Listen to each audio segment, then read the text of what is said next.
Hello ladies and gentlemen, and welcome to the first iteration of the Don's Guide to DD3 for first time completion, Part 1. Part 2 will be coming in the near future. Now in this iteration we're mainly going to be focused on the 8 recommended characters and their T4s. Yes, I said 8. We are going to do this with minimal roster investment, but also using top meta characters. Now, there is a thing as luxury characters. Now, these characters cannot steal from your recommended characters. You gotta make sure you have the gear, the gold, and the ability mats for the recommended characters, then you can think about doing luxury. Now, substitute, we got Phoenix as a substitute for nodes 1 through 4. You can also add Sinister to that list as well, as Sinister is pretty god tier on node 1 and node 4.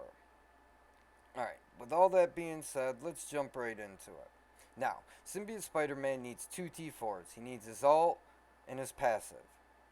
That's pretty much it. The rest are really good, but them are the two you really want to have for doing this run. Now let's take a look at his ult here. In this vid, you can see his ult stuns Crossbones and then adds 2 turns of slow to every other enemy character. It's absolutely amazing. Now let's take a look at his special. Now what his special does here is it hits the primary and all adjacent targets and prolongs negative effects by 1. You can see it prolongs blinds, which then can be spread by Hela, same with disrupts, bleeds, slows, all that good stuff. Absolutely amazing. Alright, let's talk about Hela. Hela also needs 2 T4s. You're going to hear this a lot. Alt and passive. They're the big ones. Now, the alt goes from spreading 2 to 4 debuffs, which makes the very good and a must need, especially when you get to like the cosmic nodes. Alright, let's take a look at the alt in action, shall we?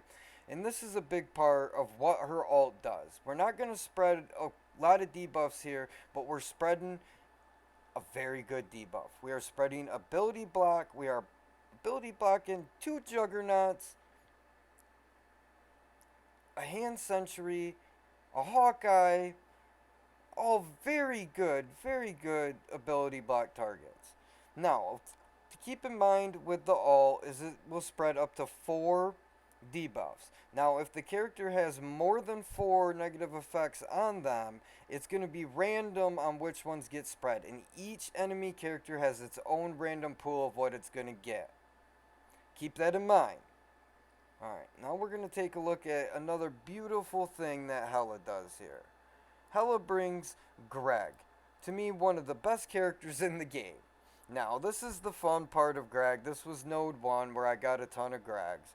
But what you're shooting for is having the Hela Minerva combo is you actually hope Hela dies pretty quick in the fight and Greg stays alive. So you can res Hela and have a 2 Greg situation.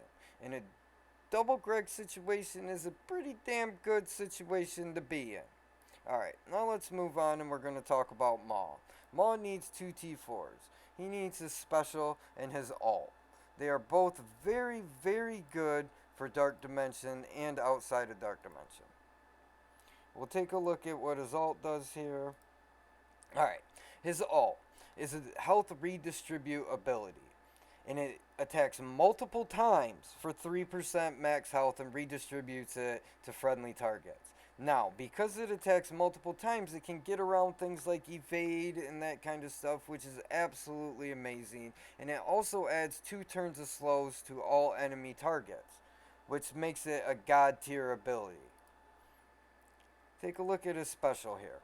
His special is also very good in the fact that it gives defense up for 2 turns to all allies and offense down for 2 turns to all enemies. Alright, we're going to take a look at Minerva here. Now, Minerva's the classic health redistribute character. Now, Minerva does not need any T4s.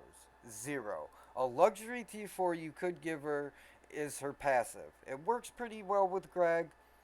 As you can see, I still haven't done the passive, and I've completed DD3 twice now. So not needed. But on a scale for luxury, it's pretty good. Alright, let's take a look at her ult in action here. Now what her ult does is it applies bleeds to everybody, yes, but the big thing here is it steals 15% of the enemy's health and gives it to all allies.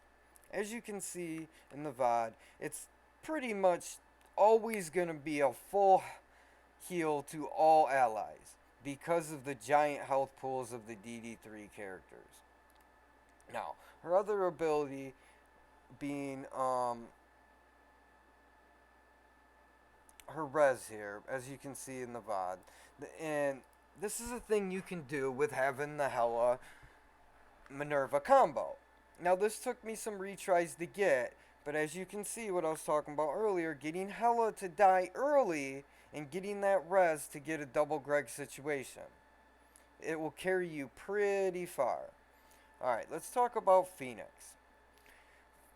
I recommend 3 T4s on Phoenix, although she doesn't absolutely need all 3. If I had to leave one out strictly for DD3, it would be the ult.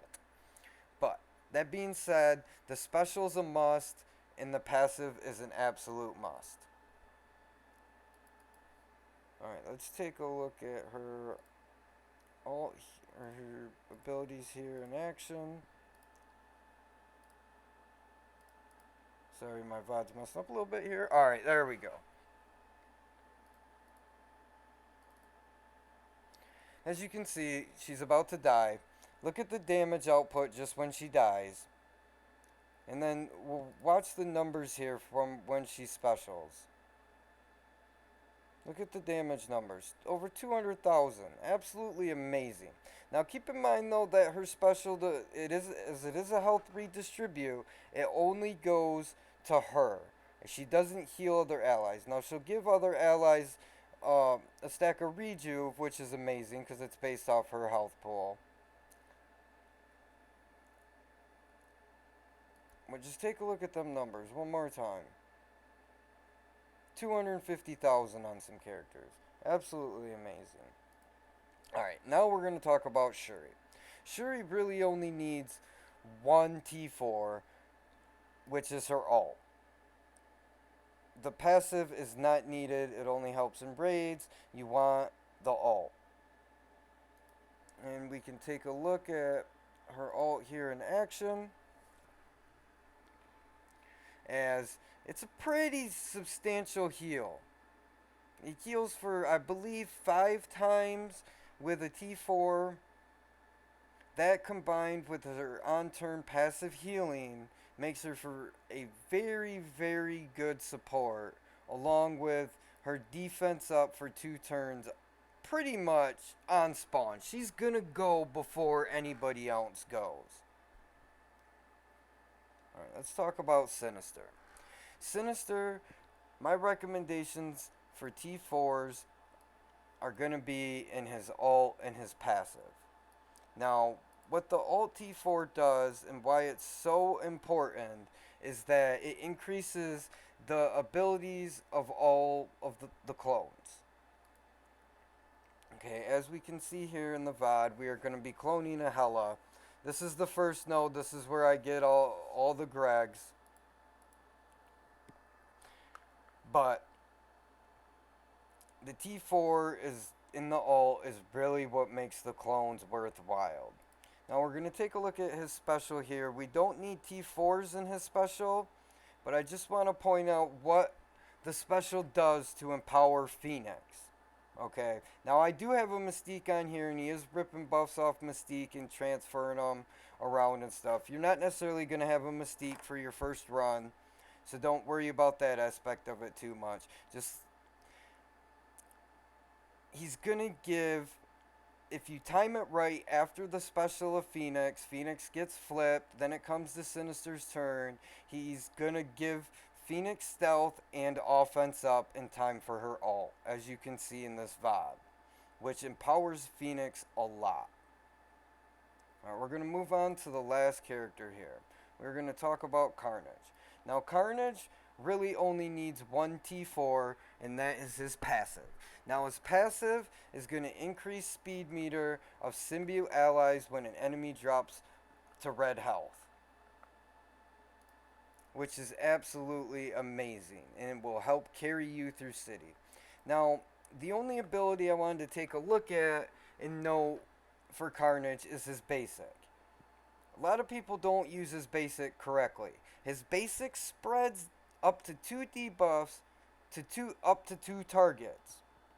So you want to try to spread the high value debuffs. Now you can see in the VOD I tried hoping to spread ability block and I didn't get it, but you get the idea. It's a you always basic with Carnage unless his ult's available. Using his special you only want to do in certain scenarios. Alright, we'll go over to the infographic, take a look at it one more time here. Remember, recommended characters, just 8 of them. Follow this guide, you will do okay. Part 2 will be coming out, how to handle each section of DD3, and I'll also be talking about the luxury characters. I'll talk about substitutions a little bit more, and I'll also talk about how to spend your cores efficiently. I want to thank you all for checking out my VOD. Check me out on Twitch, TheDon's on Twitch. I will also have my Discord and links and descriptions and that kind of stuff. Feel free to hop in if you guys have any kind of questions or input, feedback, any of that kind of stuff. It would all be welcome. Thank you very much.